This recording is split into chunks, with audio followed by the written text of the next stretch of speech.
Hello YouTube, welcome to the channel. If you get something out of the content that I put up here, I'd really appreciate it if you subscribe and give me a like on these videos. It can make a real difference in the algorithms and how they share content with other channels. Also, if you're interested in some one-on-one Skype sessions, you'll find a good email on me in the description of every video I put up.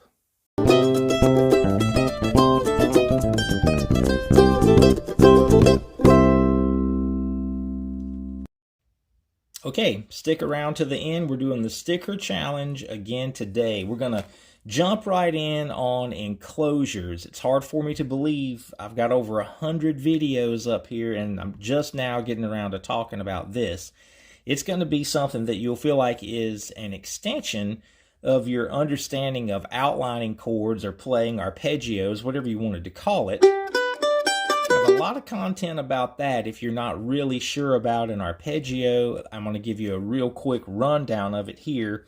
If we were playing a G major arpeggio, if you're a bluegrasser, you're already going to have some muscle memory that would help with this with Bill Monroe's chop chord, but the intervals of that chord is built on thirds. We're playing a G note, that's our root note, then a third above that, 1, 2, 3. There's our B note. Now we're playing a third above that up to a D note. So that's the 1, 3, and 5 of the chord. Then we have another G note here.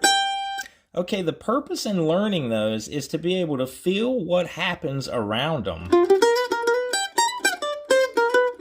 Whatever lines that we might play. And we can do that by learning scales, by playing a different mode around it, a lot of different things that can happen. Enclosures are very unique. And what that means is that we're going to enclose one of the notes. It's going to become what we would call our target note. And I like to put that under my middle finger. Obviously, you could do it with your ring finger, but for the sake of learning this, and this is going to feel very textbook or very eat your vegetables, however you want to put it. And you're going to see near the end how we expand on this thought. But typically, the first thing we want to learn is to take that target note, and the note under that, or the note lower than that, is going to be a chromatic note. So just one fret behind the target note. The note above that is going to be the scale note that would be above the target note. So there would be an enclosure around that G note, because I have my chromatic note here, and then my scale note of A here. That's the next interval. If I was playing a G scale, so I'm playing that A note on the 7th fret of the D string rather than play it open so that I can form that shape.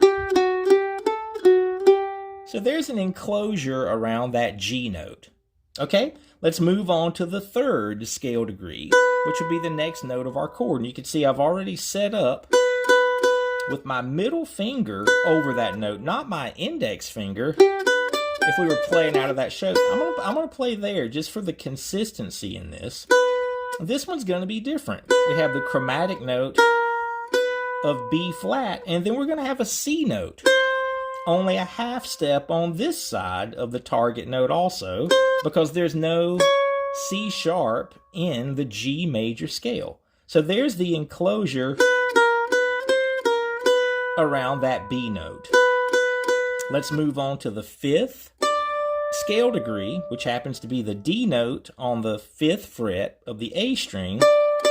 Now we're going to see that same shape that we did directly above that on the G, because we have a target note here and then a scale note here.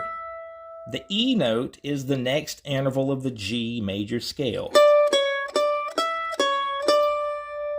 Then we would finish up on this high G. Again, obviously it's going to be the same shape that G note was. We have our F sharp chromatic note and an A scale note. So this is going to help me to gain a sensibility of what happens around those notes of the chord.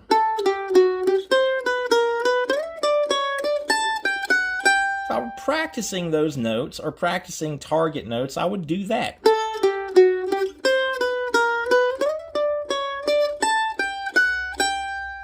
And that business of thinking about it in that way gets easier. Obviously, if I go to C,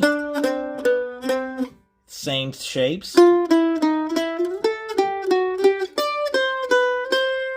There would be my 4 chord if I was playing a tune or a lyrical song in the key of G, and then the D. Can take that same, there we have it, those same muscle memory shapes providing this foundation.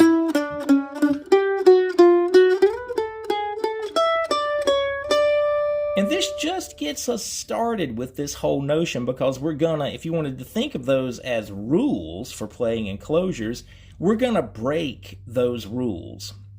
Here would be an example of G.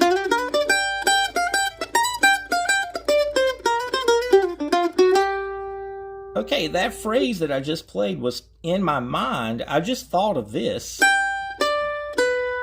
The intervals of that chord, that first enclosure, it wasn't that business at all. I played a slide up to the major third and then a flat 7 behind my target note. It was still really the note that I was playing around of the chord. Okay, then I played just a single D note, no enclosure around that at all. Then on the third, because I have those half steps, that's still an enclosure.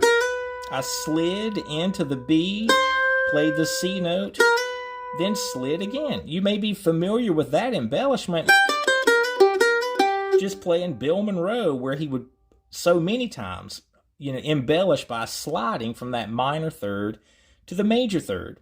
Then on this G note, I just played those 3 chromatic notes.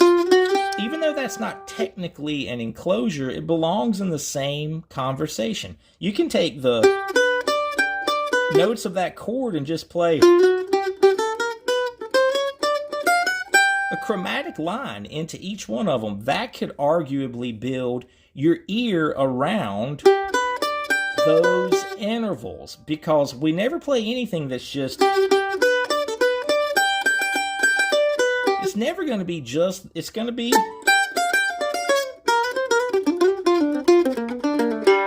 and obviously we just want to play the lines that we hear. We don't want our soloing to sound like it was a series of enclosures. But you owe it to yourself to learn this particular device, if you wanted to think of it that way, because it's an extension of something that you probably worked hard to get under your fingers with the arpeggios. We could certainly do this with minor chords. A really famous series of these are the enclosures that Django Reinhardt played on minor swing. If you were looking at those chords, A minor, and same deal. We have a chromatic note, and then the target note, and then a scale note. Now I'm going to go to the minor third of that chord. Same thing, chromatic note, scale note, target note. Now on the 5th scale degree, which is an E note, here we would see the chromatic notes there, because there's no F sharp in the natural A minor scale. And then we could move up to A, an octave above where we started. So those are the enclosures around that A minor chord. Now here's a great thing to notice, that in this Django series of enclosures, we would do the same thing around the D minor and enclose those notes.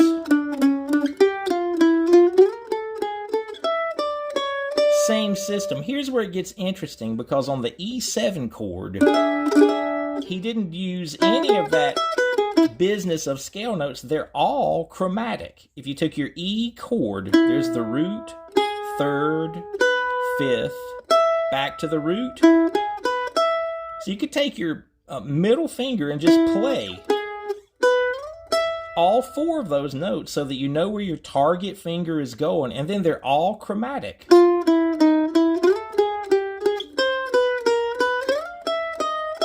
You can certainly hear that as one of the devices that he used improvising on that tune. So there we have, you establish those rules and then you break them and play creatively using this thought. Okay, for today's sticker challenge, I'm going to use a gospel tune. I'll give you guys a little bit of a hint because we haven't done a gospel tune yet in this. I'll be looking for the guy that played it and the name of the song in the comments.